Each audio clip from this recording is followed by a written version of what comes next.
আমি ছোটবেলা থেকেই শুনে এসেছি যে বিয়ের পরের জীবন খুব কষ্টকর।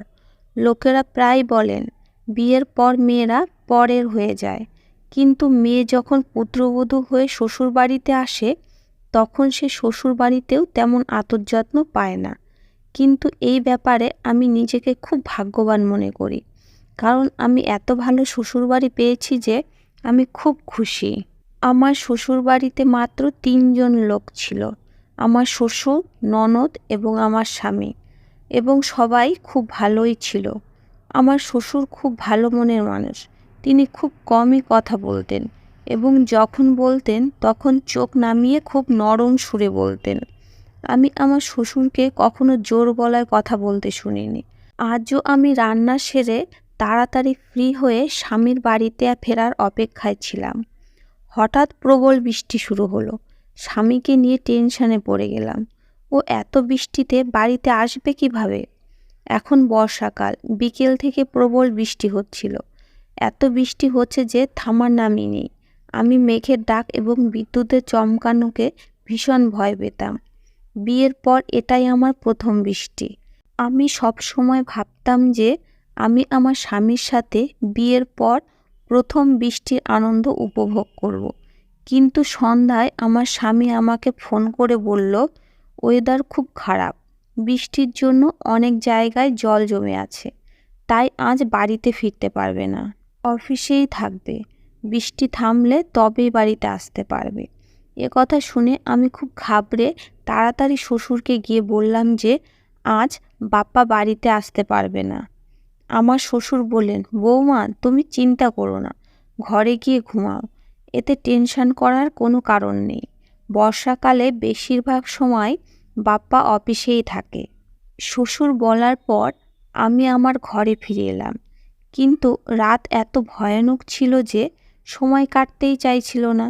একটানা কয়েক ঘন্টা ধরে বজ্রপাত এবং মেঘের শব্দ, আমার দম বন্ধ হয়ে আসছিল। আমি আমার বিছানায় এক কোণে কুঁকড়ে শুয়েছিলাম। আমার ঘরের জানলা থেকে বিদ্যুতের ঝলকানি স্পষ্ট দেখা যাচ্ছিল। এখন আর আমি এই রুমে একা থাকতে পারবো না। তাই ভাবলাম, কেননা আমি আমার ননদ রিমার রুমে গিয়ে ওর সাথে ঘুমাই। আমি ভয়ে ভয়ে অনেক কষ্টে আমার ননদের রুমের দিকে যেতে লাগলাম। ভয়ে আমার অবস্থা খারাপ হতে লাগলো। আমার ননদের রুম নিচতলায়, শ্বশুরের রুমের পাশেই, আর আমার রুম ছিল দোতলায়। তাই অন্ধকারে ভয়ে ভয়ে নিচতলায় যাচ্ছিলাম, কারণ দোতলায় আমি একাই থাকতাম। বৃষ্টির কারণে কারেন্টও ছিল না। তাই ধীরে ধীরে সিঁড়ি দিয়ে নেমে আমার ননদের রুমের দরজায় পৌঁছালাম। সম্ভবত দরজাটা ভিতর থেকে আটকানো ছিল না, তাই দরজা ঠেলতেই খুলে গেল। রুমে অল্প আলো দেখতে পেলাম। আমি নির্ভয় রুমে ঢুকলাম, আর সামনের দৃশ্য দেখে এতটা অবাক হয়ে গেলাম যে ভাবলাম হয়তো ভুল দেখছি। কিন্তু নিজের চোখে যা দেখলাম তা ভুল হয় কি করে? রিমা কান্না করছিল। আমি ওর কান্নার আওয়াজ শুনতে পাচ্ছিলাম এবং ও আমার শ্বশুরের হাত থেকে নিজেকে বাঁচানোর চেষ্টা করছিল। আমি এটা দেখে হতবাক হয়ে গেলাম। একজন বাবা তার মেয়ের সাথে এমন অন্যায় কাজ কিভাবে করতে পারে? এই মুহূর্তে আমার শ্বশুরকে একটা পশুর মতো লাগছে, যেন আমার ননদের উপর অত্যাচার করছে। আমার শাশুড়ির মৃত্যু অনেক দিন হয়ে গেছে। জানি না এই অত্যাচার কতদিন থেকে রিমার উপর চলছে। আজকে আমি রিমার উদাস এবং সব সময় চুপ থাকার কারণ বুঝতে পারলাম। আজ আমি বুঝতে পারলাম ওর উদাস চোখে রহস্য। আমার নাম পায়েল, আর এই বাড়িতে বাপ্পার সাথে 4 মাস আগেই আমার বিয়ে হয়েছে। ও আমাকে একটা বিয়েতে দেখে, নিজেই আমাকে পছন্দ করে, তারপর ও আমাদের বাড়িতে বিয়ের প্রস্তাব পাঠায় এবং আমার বাড়ির লোকেরা বাপ্পার বিষয়ে খোঁজ খবর নেয় এবং জানতে পারে যে ছেলের পরিবার ছোট এবং তাদের নিজস্ব ব্যবসাও আছে এবং নিজস্ব বাড়িও আছে। তাই তারা এই বিয়েতে রাজি হয়ে বিয়ে পাকা করেন। বিয়ে ঠিক হওয়ার পরে আমরা প্রায় দেখা করতাম, ফোনে কথাও বলতাম এবং একে অপরকে জানার চেষ্টা করতাম, কারণ আমাদের দুজনকেই বাকি জীবনটা একে অপরের সাথেই কাটাতে হবে। 1 মাসের মধ্যে আমাদের দুজনের বিয়ে হয়ে গেল। বিয়ের আগে সবার কাছে শুনতাম যে শ্বশুর বাড়িতে ননদ থাকলে শ্বশুর বাড়িতে টিকে থাকা খুব কষ্টের, কারণ সে তার বাবা এবং ভাইয়ের আদরের। আমিও ভেবেছিলাম যে রিমার কারণে আমাকে সমস্যায় পড়তে হবে, কিন্তু রিমা মোটেও সেরকম না। তার ব্যবহার একেবারেই নর্মাল ছিল। ও সবসময় চুপচাপই থাকতো। ও নিজের মতো করে বেশিরভাগ সময় ঘরে দরজা বন্ধ করেই থাকতো।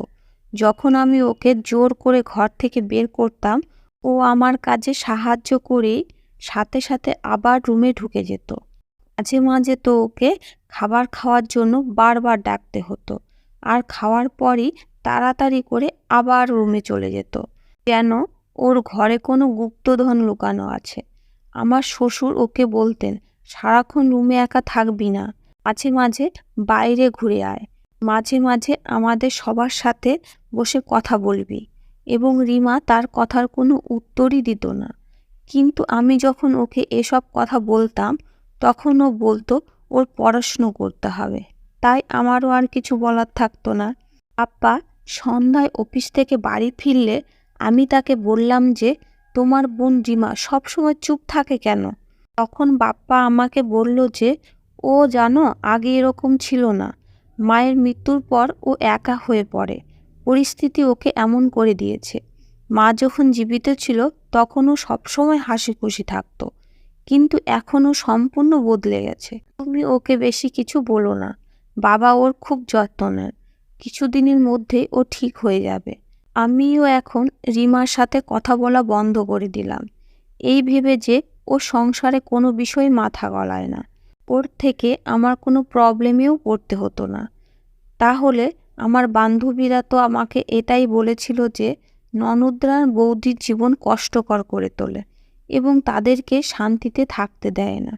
আমিও এই বাড়িতে এটাই ভেবেছিলাম যে রিমা আমার জীবনে খুব কষ্টকর করে তুলবে, কেননা আমার শ্বশুর ওকে খুব ভালোবাসতেন। ওর ছোট বড় প্রতিটি প্রয়োজনের দিকেই নজর দিতেন।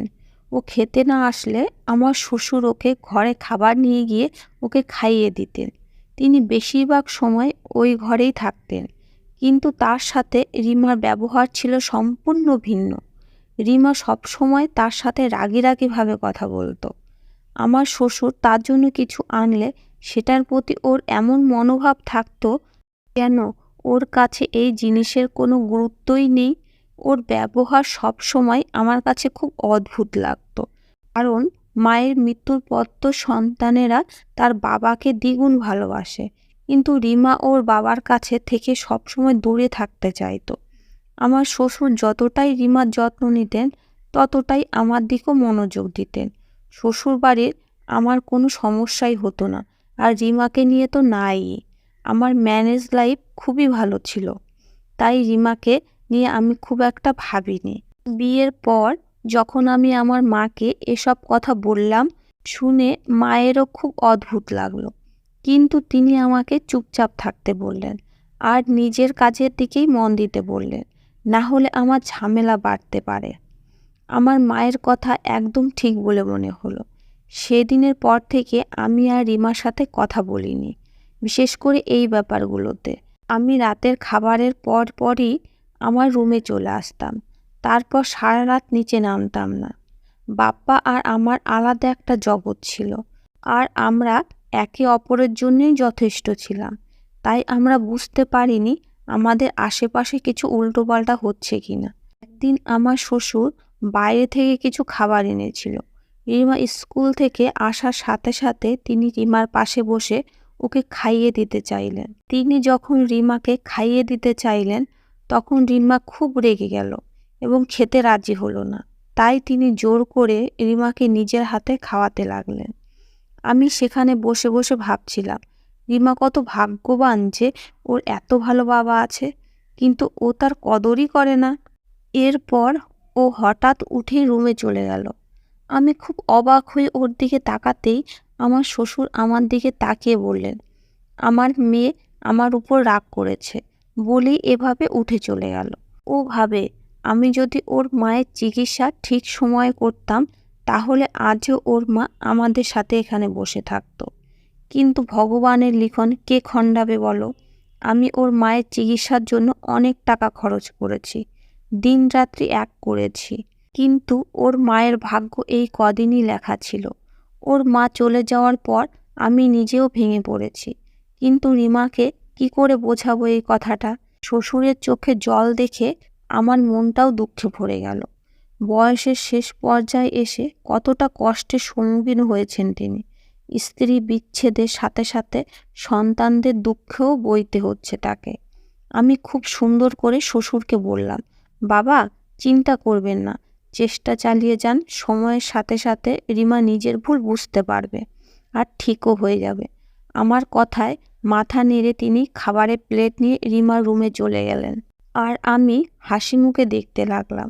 সন্ধ্যা পর্যন্ত তিনি রিমার সাথেই ওই একই রুমেই থাকলেন।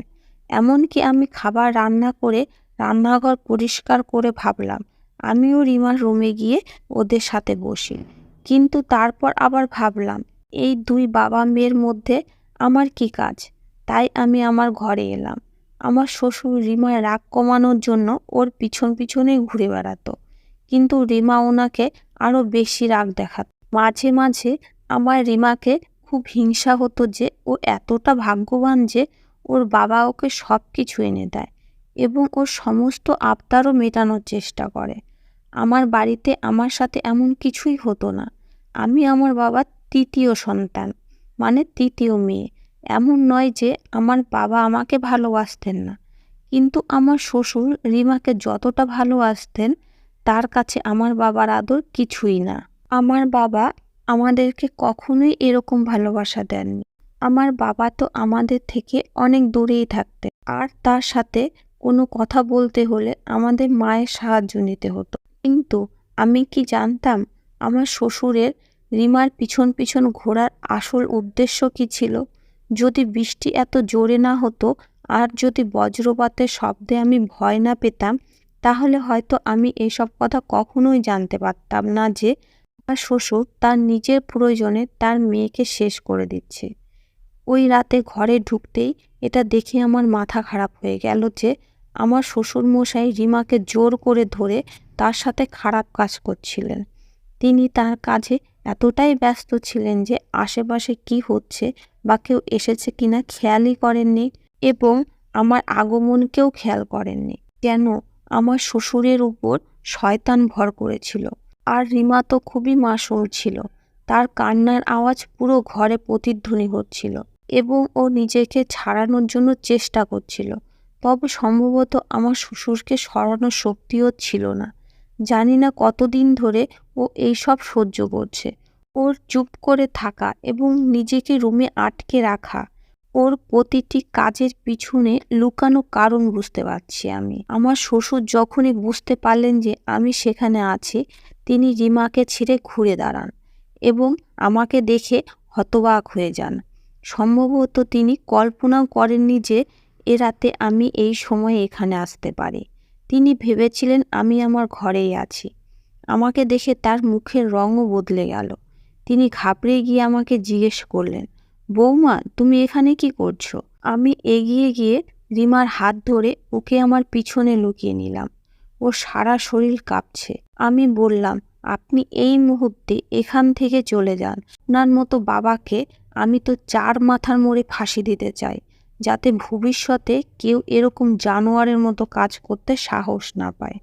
এই কথা শুনে আমার শ্বশুর হঠাৎ রেগে গেলেন এবং বললেন, বেশি ফালতু কথা বলো না তো। রিমা আমার বিরুদ্ধে তোমাকে উল্টোপাল্টা বলেছে, তাই না? তাই তুমি এ সময়ে এসব কথা বলছো।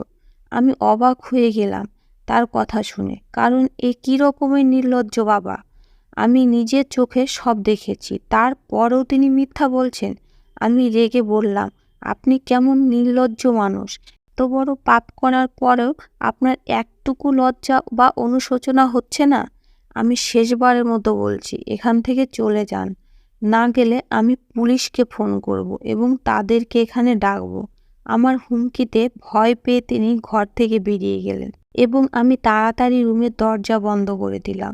রিমার অবস্থা খুবই খারাপ এবং আমিও খুব ভয় পেয়েছিলাম, কিন্তু আমি জানি না আমি কিভাবে এত সাহস পেলাম যে আমি এগিয়ে গিয়ে ওর গলা জড়িয়ে ধরলাম। সাথে সাথেই রিমা অঝরে কাঁদতে শুরু করলো। আমি জানি না ওর মনে কত দুঃখ লুকিয়ে আছে, সেজন্যে আমি ওকে থামাইনি, বরং কাঁদতে দিলাম। কান্না করতে করতে ওর দুঃখ কিছুটা কম হলে ও নিজেই বলতে শুরু করলো যে ওর বয়স যখন 11 বছর তখন ওর মায়ের আমার শ্বশুরের সাথে বিয়ে হয়। এই কথা শুনে আমি খুব অবাক হলাম এবং ওকে বাধা দিয়ে জিজ্ঞাসা করলাম, তুমি কি আমার শ্বশুরের নিজের মেয়ে না? যে কথার উত্তরে রিমা মাথা নাড়িয়ে বলল যে আমার আসল বাবা আমার জন্মের কয়েক বছরের মধ্যে আমার মাকে ডিভোর্স দিয়ে দেন এবং রিমাকে ওর মায়ের সাথে পাঠিয়ে দেন। অথচ ওর মা রিমাকে নিতে চায়নি। রিমা বলল যে ওর মায়ের বিশ্বাস ছিল যে রিমা থাকার কারণে তিনি আর বিয়ে করতে পারবেন না এবং রিমার জন্য তাকে সারা জীবন নিজেকে অবিবাহিত থাকতে হবে। তবে হঠাৎ করেই রিমার মা বাপ্পার বাবাকে বিয়ে করেন। রিমার মায়ের সাথে সাথে তিনি রিমারও খুব যত্ন নিতেন। এতে রিমার মা খুব খুশি ছিলেন যে সে এমন একজন স্বামী পেয়েছেন যে শুধু তার না, তার সঙ্গে তার সৎ মেয়েরও যত্ন নেন। কিন্তু তিনি জানতেন না যে ওর বাবার আসল উদ্দেশ্যটা কী ছিল। রিমা জানালেন যে ওর মা যখন বেঁচে ছিল তখন ওর বাবা ওর সাথে খুব অদ্ভুত ব্যবহার করতেন।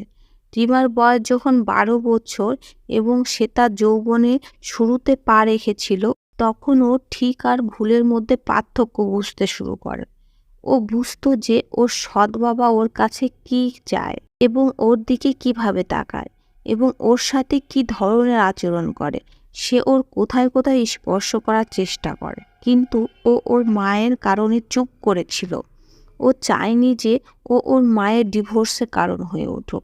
রিমা হিচকি তুলতে তুলতে বলল, বাপ্পার বাবা অর্থাৎ আমার শ্বশুর ওকে ওর মায়ের উপস্থিতিতে তাদের রুমে শুতে বাধ্য করতেন এবং ওর মা যখন গভীর ঘুমে ঘুমিয়ে যেতেন তখন তিনি রিমাকে উত্ত্যক্ত করতে শুরু করতেন। রিমা কিছুদিন এসব সহ্য করল, কিন্তু তারপর একদিন ও ওর মায়ের সাথে কথা বলল, কিন্তু ওর মা ওকে বিশ্বাস করার পরিবর্তে ওর মুখে চড় মেরে বলল, তোর লজ্জা করছে না নিজের বাবার সম্পর্কে এসব বলতে? তিনি সব সময় তোর এত ভালো যত্ন নেয়, তিনি কত ভালো মানুষ বলতো, আর তার নামে এসব মিথ্যা অভিযোগ করছিস? আমার নিজের মা আমাকে বিশ্বাস করেনি, তাহলে আমি আর কার কাছে গিয়ে অভিযোগ করব? রিমা বলল। দিন এভাবেই কাটতে লাগলো। যত দিন যায় ততই তার অত্যাচার বাড়তে লাগলো। দিনে দিনে আমি যতই যুবতী হচ্ছি তার উদ্দেশ্য ততই খারাপ হতে থাকে। আগে তো তিনি আমাকে অল্প স্বল্প বিরক্ত করতেন, কিন্তু যত বড় হচ্ছি ততই সে তার সীমা অতিক্রম করতে লাগলো। একদিন এমন হলো যে তিনি তার সমস্ত সীমা ভেঙে দিলেন। আমার মা কোনো কাজে বাজারে গিয়েছিল এবং যখন তিনি ফিরে আসেন তিনি নিজের চোখে সব কিছু দেখে ফেলেন এবং আমি যা ভয় পাচ্ছিলাম তাই হলো। আমার নিজের মা আমাকে দোষারোপ করতে লাগলেন যে আমি তার স্বামীকে প্রলুব্ধ করেছি এবং আমার রূপ আর যৌবন দেখিয়ে আমি আমার সৎ বাবাকে প্রলুব্ধ করেছি। তিনি আমার মুখে থাপ্পড় মেরে আমাকে বিষাক্ত নাগিনী বললেন, যে নিজের মায়ের সংসার নষ্ট করতে চায়। আমি মাকে বোঝানোর চেষ্টা করলাম যে এতে আমার কোনো দোষ নেই, আমি নিজেই এই অবস্থার শিকার। বহুদিন ধরে এই লোকের নিষ্ঠুরতার বিরক্ত হচ্ছিলাম, কিন্তু আমার মা কিছুতেই বিশ্বাস করলেন না আমাকে এবং তিনি এসব সহ্য করতে না পেরে হার্ট অ্যাটাক করলেন। কয়েকদিন হাসপাতালে থাকার পর জীবনযুদ্ধে হেরে মৃত্যুকে আলিঙ্গন করলেন। কিন্তু যাওয়ার আগে তিনি নিজের ভুল বুঝতে পেরে আমার কাছে ক্ষমা চেয়েছিলেন। কিন্তু আমি এই ক্ষমা দিয়ে কী করব? যদি আমার মা কিছুদিন আগে যা বলেছিলাম তা বিশ্বাস করতেন তবে পরিস্থিতি এতটা খারাপ হতো না। আর আমিও আমার নিজের সৎ বাবার হাতে প্রতিদিন নষ্ট হওয়ার থেকে আর আমিও আমার নিজের সৎ বাবার হাতে প্রতিদিন নষ্ট হওয়ার হাত থেকে বেঁচে যেতাম। আমার মায়ের মৃত্যুর পর প্রথমে ভেবেছিলাম এই বাড়ি ছেড়ে কোথাও চলে যাব, কিন্তু পরে ভাবলাম একটা মেয়েকে একা দেখলে সবার ভিতরে পশুত্ব জেগে ওঠে, আর আমি যুবতী, তাই এই বাড়ি ছেড়ে কোথায় যাব? কারণ আমি যেখানেই যাই না কেন আমার সাথে এসবই হতো। আমি এটাকে আমার ভাগ্য মেনে নিয়ে সৎ বাবার সাথে থাকতে বাধ্য হলাম। আমি আমার অবস্থা আমার ভাগ্যের উপর ছেড়ে দিলাম। আমি কখনো আমার সৎ ভাই অর্থাৎ বাপ্পা দাদাকে বলিনি, কারণ আমার ভয় ছিল বাপ্পা দাদা যদি আমার কথা বিশ্বাস না করেন তাহলে আমি এখানে থাকতে পারবো না। আমার মায়ের মৃত্যু আজ 6 বছর হতে চলেছে। এই 6 বছরে প্রতিদিন আমার সৎ বাবা আমার সাথে এরকম আচরণ করছেন। আমি রিমার হাত আমার হাতে নিয়ে ওকে আশ্বস্ত করে বললাম যে আজ থেকে তোমার সাথে আর এমন কিছুই হবে না। যাই ঘটুক না কেন, আমি মরার আগে পর্যন্ত তোমার সাথে আছি। তোমার সাথে আর কোনো খারাপ ঘটনা ঘটতেই দেব না। আমি ওকে বললাম, তুমি যদি আমাকে এইসব আগে বলতে তাহলে আমি অবশ্যই তোমাকে সাহায্য করতাম। এতে রিমা একটু হেসে বলল, আমি সেই মেয়ে যাকে তার নিজের মাই বিশ্বাস করেনি, তাহলে আমি কি করে ভাববো যে অন্য কেউ আমাকে বিশ্বাস করে? রিমার হাসির মধ্যে অনেক কষ্ট লুকিয়েছিল, যা আমার হৃদয়কে নাড়িয়ে দিল। সকালে আলো ফুটতে শুরু করেছে, কিন্তু বৃষ্টি তখনও থামার নাম নিচ্ছে না। অবশেষে কিছু সময় পরে বৃষ্টির তেজ কমল, আর ধীরে ধীরে বৃষ্টি থেমে গেল। সেই রাতটা রিমার সাথেই আমি ওর ঘরে কাটিয়ে দিলাম। দুপুরে বাপ্পা বাসায় আসতে সাহস জোগাড় করে পুরো সত্যটা ওর সামনে তুলে ধরলাম। বাপ্পার পক্ষে এই কথা বিশ্বাস করা খুব কঠিন ছিল, কিন্তু অসম্ভবও ছিল না। সেও রিমার ছোটবেলার কথা খুব ভালো করে মনে করল, কিন্তু তার ধারণা ছিল না যে এসবের পিছনে তার নিজের বাবার খারাপ আচরণ ছিল। সে রেগে ওর বাবার ঘরে গেল। তিনি বিছানায় শুয়েছিলেন। বাপ্পা তাকে ডাকলেন, কিন্তু তিনি নড়লেন না। বাপ্পা এগিয়ে গিয়ে তাকে নাড়া দিলেন। তার ঘাড় একপাশে কাত হয়ে গেল। বাপ্পা তাড়াতাড়ি ডাক্তারকে ডাকলেন এবং জানতে পারলেন যে বাপ্পার বাবা মারা গেছে। বাপ্পার বাবা জানতেন যে এখন তার সত্য তার ছেলের কাছে প্রকাশ পাবে, এবং এমন নোংরা কাজ করার পরে তিনি তার ছেলের মুখোমুখি হতে পারবেন না, এবং সম্ভবত তিনি এটা সহ্য করতে না পেরে হার্ট অ্যাটাক করে মারা যান। তার মৃত্যুতে রিমাকে প্রতিদিন মরার হাত থেকে বাঁচিয়ে দিয়েছে। কিন্তু সেই সব দিন ও বৎসরগুলো কি হবে যখন রিমা একজন অসভ্য ও নোংরা পুরুষের কষ্ট সহ্য করে কাটিয়েছে? এবার ভাবুন তো বন্ধুরা, স্বামী স্ত্রীর মধ্যে ডিভোর্স তো হয়ই, কিন্তু তাদের সন্তানরা সারা জীবন কষ্ট পায়। আমাদের সমাজে না জানি কত মেয়ে রিমার মতো তাদের সৎ বাবার হাতের শিকার। স্বামী এবং স্ত্রী একে অপরকে ছেড়ে যাওয়ার আগে তাদের নিষ্পাপ সন্তানের দিকে তাকানো উচিত। আর আমাদের ভাবা উচিত, যদি আমরা ডিভোর্স নিই তাহলে এই বাচ্চাদের কি হবে? আসলে আমরা কেন আমাদের ঝগড়ার ভার আমাদের সন্তানের উপর চাপাবো, যাতে কোনো বাচ্চা অন্য কারো হাতে খেলনায় পরিণত না হতে পারে? এবং আমাদের আশেপাশে এমন উল্টোপাল্টা ব্যবহার দেখেন, তাহলে উপেক্ষা না করে বরং এর পিছনের সত্যিটা জানার চেষ্টা করুন। আপনার একটি প্রচেষ্টা একটি নিরুপায় বাচ্চার জীবন বাঁচাতে পারে। ধন্যবাদ বন্ধুরা।